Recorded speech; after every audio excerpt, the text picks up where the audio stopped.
16वीं शताब्दी में अंग्रेज व्यापार करने भारत आए। यहाँ पर सभी तरह की संभावनाएं होने की वजह से इनका व्यापार बहुत अच्छे से स्थापित हो गया।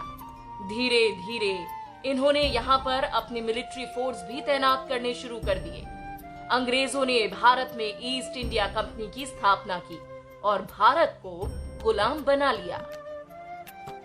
लेकिन 200 साल अंग्रेजों की गुलामी के बाद भारत को 15 अगस्त 1947 को आधी रात में आजादी मिली। झमाझम होती बारिश की चिंता किए बिना लगभग 5 लाख भारतीय लोगों का हुजूम रायसीना हिल्स पर मौजूद था।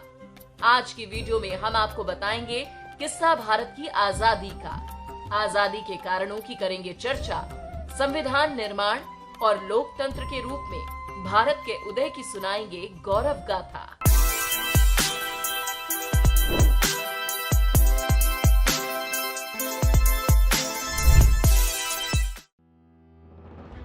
चौदह अगस्त रात करीबन 10 बजे पंडित नेहरू, सरदार वल्लभ भाई पटेल, लॉर्ड माउंटबेटन और डॉक्टर राजेंद्र प्रसाद रायसीना हिल्स पर वायसराय हाउस पहुंचे।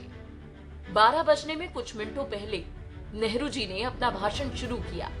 उन्होंने कहा, आज जैसे ही घड़ी की सुइयां मध्य रात्रि की घोषणा करेंगी, जब सारी दुनिया सो रही होगी, भारत जीवन और आजादी की करवट के साथ उठेगा। नेहरू जी के आजादी के ये शब्द सुनकर पूरे देश में खुशी की लहर दौड़ गई। आजादी की खुशी के साथ एक गम भी आया और वो था बंटवारा।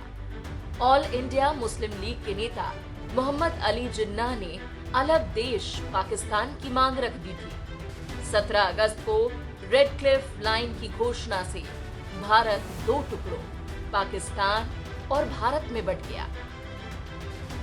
आजादी हमें यूं ही नहीं मिली थी। आजादी के कितने ही दीवानों ने अनगिनत कुर्बानियां दी थी। आजादी की चिंगारी उठने की शुरुआत 1857 की क्रांति से हुई, जिसमें मंगल पांडे ने अपने प्राणों की आहुति दी। जिसके बाद बैरकपुर रेजिमेंट से लगी ये छोटी सी चिंगारी आग बनकर पूरे देश में फैलती चली गई। भारत से अंग्रेजों को भगाने के लिए फिर कई योजनाबद्ध क्रांतियां शुरू की गई। लोगों को राजनीतिक स्थितियों से अवगत कराने और जागरूक करने का काम जोरों शोरों से किया जाने लगा। महात्मा गांधी के नेतृत्व में सविनय अवज्ञा आंदोलन, चंपारण सत्याग्रह, दांडी मार्च, भारत छोड़ो जैसे आंदोलनों से अंग्रेजी हुकूमत की जड़ें हिलने लगी, तो दूसरी तरफ बोस जी की आजाद हिंद फौज ने अंग्रेजों की नाक में दम कर रखा था। वहीं भगत सिंह, चंद्रशेखर आजाद, बटुकेश्वर दत्त जैसे क्रांतिकारियों ने हुकूमत में डर भर दिया। साथ ही दूसरे विश्व युद्ध के बाद अंग्रेजी हुकूमत का दम खम भी कम हो गया था। उनकी नीति कमजोर पड़ गई थी।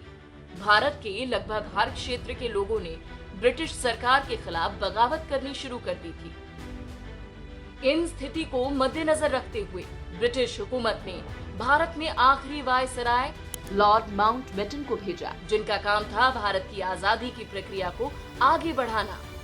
प्रक्रिया पूरी हुई। 3 जून 1948 का दिन भारत की आजादी के लिए मुकर्रर किया गया। लेकिन ब्रिटिश हुकूमत हर तरह से पस्त थी और भारतीय आवाम को अपने काबू में रखने में पूरी तरह से असमर्थ भी। अंग्रेजों को ये समझ आ गया था कि भारत में अब उनका रहना मुमकिन नहीं।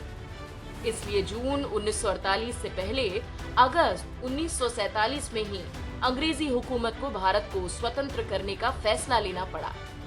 14 अगस्त को सारी रात बारिश होने के बाद आजादी की पहली सुबह 15 अगस्त को आसमान बिल्कुल साफ था। आजाद भारत के पहले प्रधानमंत्री पंडित जवाहरलाल नेहरू जी ने लाल किले पर तिरंगा लहराया और देश की जनता को संबोधित किया। डॉक्टर भीमराव अंबेडकर आजाद भारत के पहले कानून मंत्री बने, जिन्हें संविधान मसौदा समिति के अध्यक्ष के रूप में नियुक्त किया गया और उन्हें देश का नया संविधान लिखने की जिम्मेदारी दी गई। 2 साल 11 महीने और 18 दिन की मेहनत के बाद 26 नवंबर 1949 को संविधान सभा ने इसे पारित किया और 26 जनवरी 1950 को देश में संविधान लागू कर दिया गया। इसी के साथ ही उदय हुआ दुनिया के सबसे बड़े लोकतंत्र देश भारत का।